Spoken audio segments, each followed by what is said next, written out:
Hello, welcomes to Payel's kitchen.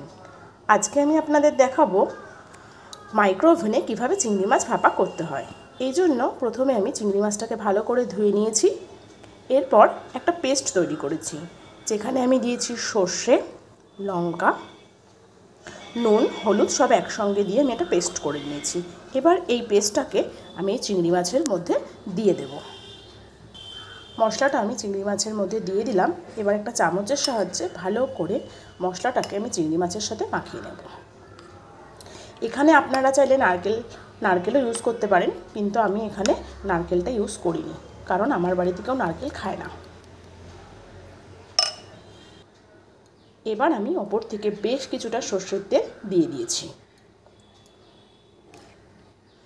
এবার আমি ভালো করে মাখিয়ে নেব।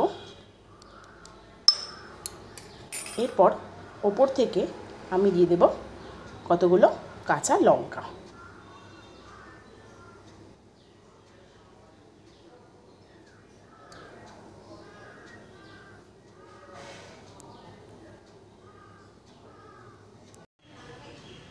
এবার আমি এটাকে মাইক্রো ওভেনে দিয়ে দিলাম।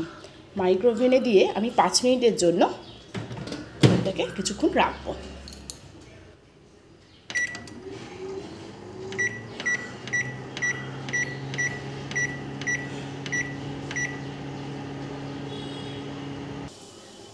পাঁচ মিনিট পরে আমি এটাকে নামিয়ে নিলাম।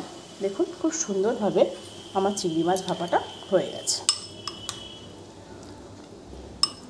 ভালো লাগলে একটা শেয়ার করে দেবেন আর আমার চ্যানেলটাকে সাবস্ক্রাইব করে দেবেন। Thank you.